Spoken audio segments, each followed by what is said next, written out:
आज दिनांक 27 फेब्रुवारी हा दिवस संपूर्ण देशामध्ये मराठी भाषा गौरव दिन म्हणून साजरा केला जातो।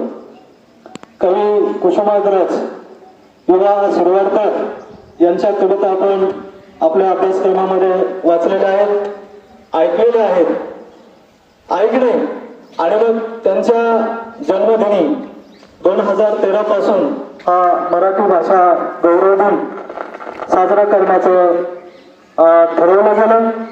पहिले ज्ञानपीठ पुरस्कार विजेते, मराठीतील पहिले ज्ञानपीठ पुरस्कार विजेते कवी कुसुमाग्रज यांचा हा आजचा जन्मदिन। मराठी भाषेचा प्रसार व्हावा, प्रचार व्हावा आणि आपली जी मायबोली आहे या मायबोलीला जगामध्ये स्थान मिळावं, चांगलं मानाचं स्थान मिळावं म्हणून हा दिवस आपण साजरा करतो। या दिनानिमित्त मराठीत जे काही साहित्य आहे ते साहित्य आपण वाचलं पाहिजे। विशेषतः 12व्या शतकामध्ये ज्ञानेश्वरांनी ज्ञानेश्वरी लिहिली, नंतर संत तुकाराम असतील, नंतर अनेक मराठीमध्ये महान असे साहित्यिक होऊन गेले आणि या मराठी भाषेला समृद्ध करण्याचा प्रयत्न केला। आद्यकवी मुकुंदराज हे मराठीचे पहिले कवी म्हणून ओळखले जातात आणि आपल्याला अभिमान वाटला पाहिजे की कवी मुकुंदराज यांची समाधी आपल्या बीड जिल्ह्यामध्ये अंबाजोगाई या ठिकाणी आहे। तसेच मराठीतील आद्य कवयित्री म्हणून महादंबा यांना ओळखलं जातं आणि त्यांचं जे जन्मस्थान आहे ते मूळ गेवराई तालुक्यात आहे। अशा या बीड जिल्ह्यामध्येच आपण पाहतो तर मराठीचे आद्य कवी आणि आद्य कवयित्री होऊन गेली हा आपल्याला अभिमान वाटावा। अतिशय आपली माय बोली जी आहे ती अतिशय गोड आहे। कवी मुकुंदराज पंके कवी मुकुंदराज पंके हे अंबाजोगाईला प्राध्यापक आहेत आणि त्यांनी मराठीचं खूप छान असं वर्णन केलेलं आहे की मराठी कशी आहे, माय मराठी तेही बीड जिल्ह्यात आणि तेही बीड जिल्ह्यातले आहे। माय मराठी गोड मधाचे मोहळ आहे, माय मराठी गोड मधाचे मोहळ आहे आणि खळखळणाऱ्या खडकावरती खळखळणारे ओहळ आहे। अशी आपली सुंदर माय मराठी भाषा या जगामध्ये आज आपण पाहतो तर फार आटके पार या मराठी भाषिकांनी झेंडे लावले आणि आजही पाहतो आपण की जगाच्या कानाकोपऱ्यामध्ये ज्या ज्या ठिकाणी मराठी माणूस गेलेला आहे त्यांनी त्या ठिकाणी मराठीचा गौरव केलेला आहे।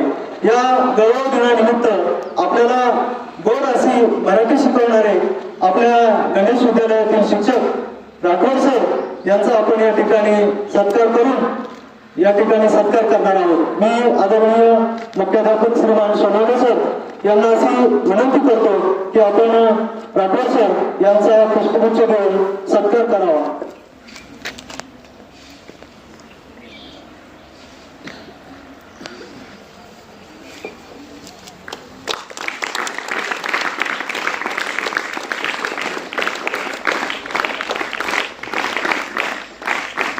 आज 27 फेब्रुवारी मराठी भाषा गौरव दिन म्हणजे मराठीला जे मोठेपण देण्यात आलं त्याविषयी या शाळेच्या वतीने जो माझा इथे पुष्पगुच्छ देऊन सत्कार करण्यात आला आणि या शाळेच्या वतीने तुम्हा सर्वांना या मराठी भाषा गौरव दिनाच्या हार्दिक हार्दिक शुभेच्छा। मराठीचं महत्व,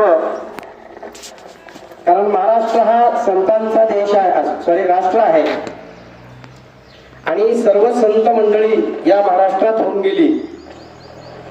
तुम्हा सगळ्यांना ज्ञात आहे त्यातही मराठीचं महत्व। संत ज्ञानेश्वरांनी वयाच्या 16व्या वर्षी ज्ञानेश्वरी लिहिली। जवळजवळ ज्ञानेश्वरी हा 4000 ओव्यांचा ग्रंथ आहे। त्या 4000 ओव्याच्या ग्रंथामध्ये संत ज्ञानेश्वरांनी 6व्या अध्यायामध्ये मराठीचं खूप मोठं महत्व सांगितलेलं आहे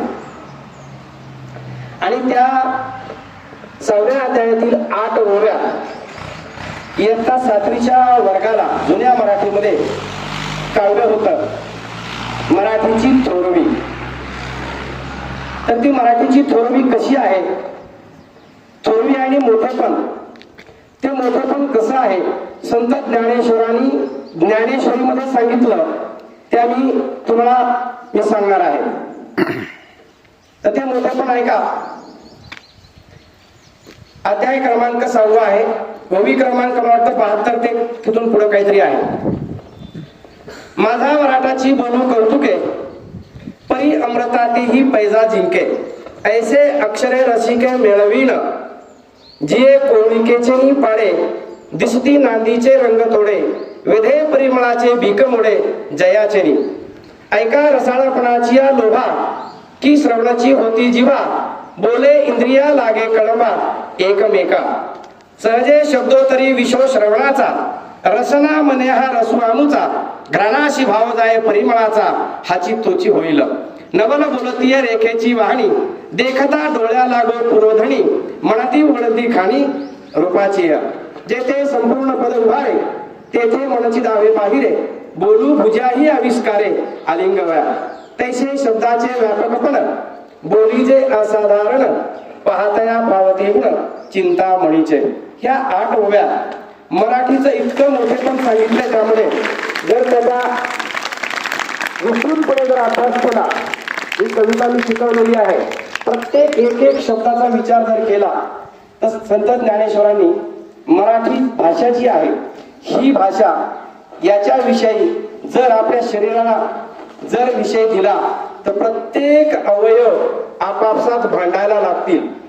आणि ही भाषा अमृतापेक्षाही, जर अमृताबरोबर जरी पैज लावली, अमृताचं महत्व मी तुम्हाला सांगितलेलं आहे. अमृत कसं आहे, पण त्यालाही फिकं पाडण्याची जी ताकद या मराठी भाषेत आहे. संत ज्ञानेश्वरांनी फार सुंदर पद्धतीने हे वर्णन केलेलं आहे.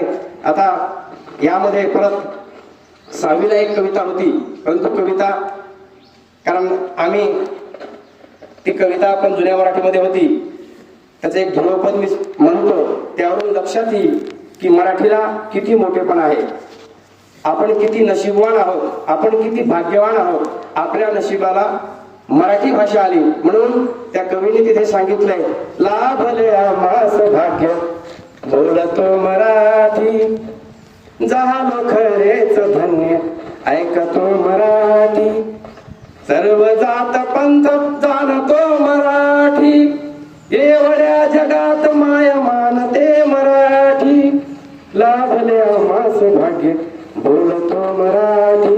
म्हणून आटकेपार परदेशात सुद्धा संत ज्ञानेश्वरांनी किंवा ही जी रचना आहे, ती परदेशात सुद्धा ज्ञानेश्वरीचं वाचन केलं जातं आणि तेथील लोक सुद्धा ज्ञानेश्वरांची ज्ञानेश्वरी डोक्यावर घेऊन नाचतात परदेशात सुद्धा. इतकं आपल्या मराठीला खूप मोठेपण आहे आणि आपण सुद्धा भाग्यवान आहोत, आपल्याला ही मराठी भाषा मिळाली. आणि या ठिकाणी तुम्ही या मराठीचा गौरव दिन म्हणून आज आपण जे साजरा केला, त्यासाठी परत एकदा धन्यवाद, शुभेच्छा आणि इथे थांबतो.